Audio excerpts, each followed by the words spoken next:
This presentation refers to my interest in graphic medicine, which is the use of comics in the field of medicine. An unexpected development in comics in the early 21st century was the gradual adoption of the medium by patients, doctors, nurses and medical students. This was an encouragement to write my own graphic novel in this subgenre. The lineage in which I would place my own self-produced graphic novel illness narrative, also known as the graphic novel Pathography, can be traced back to 1972 with the publication of Justin Green's Binky Brown Meets the Holy Virgin Mary. Back in the 1970s, there was no commercial brand of graphic novel illness memoir, but there was a progressive subgenre funneling from the graphic novel as a commercial form, becoming accepted after Will Eisner's A Contract with God in 1978, to a wider acceptance of graphic novel memoir with the confessional writers, who took much from Justin Green. Referring to my interest in truth and voice, I believe the increasing release of such illness-based books from the 1990s onward, and a recognised genre mould for the market, encouraged those suffering from illness to believe there was a place for their voice and subjective truth to be heard. The most similar contemporaneous graphic novel to my own would be David B's Epileptic, which has the same theme of one person's truth revolving around the life and illness of a sibling. Whereas David B's tale involves elements of darkness and death, as their family life involves travelling on a quest to find cures for David's brother, my story involves a family life dominated by the quest to turn my sister into a gymnastic champion, and then dominated by a sudden and unexpected death, leading to an array of complicated voices, truths and traumas surrounding the event. I suggest there are shared issues of truth and voice in graphic medicine, narrative medicine, my personal story and the comics medium itself. Related to these issues are what Hilary Shute called recently the productive awkwardness of the place comics hold in culture. There is a previously noted status anxiety in comics as a leisure activity for adults, and alternatively as part of an academic discourse. This is both amplified and made complex by the graphic novel illness narrative. Much of the cultural awkwardness in combining the comics aesthetic and medical lay narratives can perhaps be traced to Enlightenment conceptions of objective truth and an older Platonic idea of images as shadows of the real. The perceived disjuncture between lightweight visuals and heavyweight human issues has led to criticisms from uninitiated readers that the chosen delivery system is somehow inappropriate. Another tension discussed in Shute's promotional tour for Disaster Drawn, a tension confronted in my novel, is that between photography and illustration. Before the advent of digital technologies, the photograph was often held to be intrinsically truthful, despite controversies such as the exposed posing of American Civil War photographs as propaganda. This possible distrust was compared by Shute to an authenticity of illustration in its transparency when altering reality, pointing out that both comics and photography involve framing. Despite this position, the correspondence to objective reality idea of truth likely converges on associations of comics with childhood, resulting in a stigma experienced by some health professionals and uninitiated readers. Similarly, on truth and voice, an Enlightenment-influenced view of subjective patient narrative is that it adds little to medical diagnosis and can in fact be detrimental to optimal treatment. This goes doubly so for the stigma of mental health explored in my novel, and possible applications of the ad hominem fallacy, a stigma that encourages people to desperately avoid becoming labelled as inherently untruthful in their perceptions. The patient's voice has been seen as quite separate from the isolation of a physical, causative factor in illness. As Arthur Frank suggests in The Wounded Storyteller, the medicalised body is in many senses the colonised body, and the dominating narrative has been in the past that of restitution. A healthy person becomes ill and is then reinstated to a healthy status.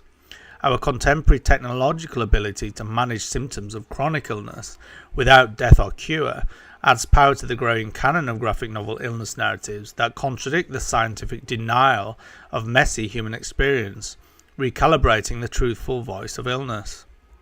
The other side of the aesthetic status of comics in the illness genre is its accessibility. Whereas it can turn off the professional, the commonly lo-fi art production can invite interpretation without the intimidation of any authority figure or technical vocabulary. As Scott McCloud and others have suggested, a stripped-down cartoon aesthetic is open to our projections of empathy in a way photorealism is not. Shute compares Joe Sacco to Art Spiegelman in their differing approach to faces.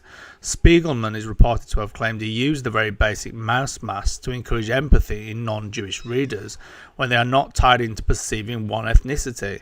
Sacco often records detailed faces to re-imbue a WASP statistic with an individual face. My personal aesthetic pursued for the novel plays with realism in that traumatic events distort appearances in a psychologically realistic way. The combination of text and image in graphic novel illness narratives deepens issues of, to quote Oprah Winfrey on the James Fry controversy, truthiness. With the conscious rebranding of A Million Little Pieces as memoir rather than novel, the author and agent enabled an arc of fame to infamy. That readers feel so passionate about this often deceptive grey area between fiction and non-fiction points to our often confusing relationship with art and truth. My novel will not only use text and image to examine inherent falsehoods of absolute truth, but also the devastating epistemological distortions that personal and cultural trauma wreak on our human narratives. Many of the visual devices of my novel, elements that cannot be represented easily in prose, I discovered after the fact are more than just narrative innovations. The forehead timestamp, for instance, can now be read as Dissociation, and will be revealed as such to the reader in the final arc. This universal human capacity of projecting ourselves out of the present body into different spatial and temporal states can protect the body under threat and drive cultural innovation.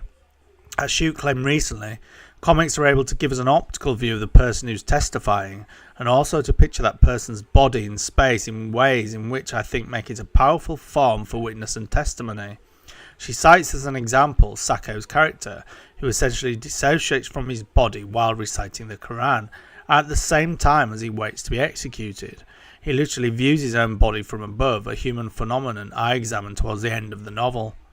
The specific research questions for reader participants will focus on the combination of subjective and objective experience as constituted in what is called a metapathography, a term coined by Peter Graham, that I adopt for my novel. I believe that in using a recurring visual motif of frame and ellipse as carriers of meaning for the deeper themes of imagistic versus linguistic truth, dominating and submitting voices, this can satisfy one of the central criteria of mastery Graham indicates for metapathography. One possible postmodern and meta-fictional confrontation of truth and voice within the novel would be video interviews on relevant events from different characters within the book, these interviews turned into art and text on the page. When I use the stories of other people, this would approach the status of a comparative metapathography. As Mark Shell did with polio in Polio and its aftermath, the meta here would be forming a meta-narrative to unite the stories of all the sufferers concerned. The two central theories of the human being I carry in my visual motif, theories that influence notions of truth and voice, are the James Lang theory and the Sapir-Whorf hypothesis, the latter suggested by some comics academics as comics writer Grant Morrison's foundational viewpoint for his most innovative use of image and text, the former suggested by trauma specialists as the basis of the looping, distorting experience of complex trauma. Artistically, I will use my love of inking, from the underground hyper-realism of Charles Burns to the more popular super-heroic realism of Mike Deodato Jr.'s inked pages, to link form and content. Variation of black and white in frame and ellipse will impact the characters' minds and bodies, with a building metaphor that reveals a deeper truth of human beings generally, as shared with graphic medicine, the huge impact of narratives on minds and bodies. Readers in my research will be questioned on their response to experiencing the protagonist's subjective reaction to non-fiction revelations as I discover them chronologically within the narrative, using reproductions of medical records, hospital letters, trauma research, etc.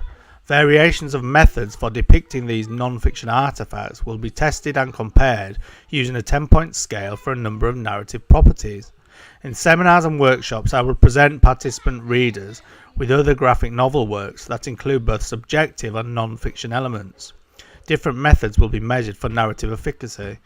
These results will be used to examine the suggested balance in metapathography between an author's distance from his illness via some form of narrative mastery and a decreased distance between the author and reader in the writing-reading experience.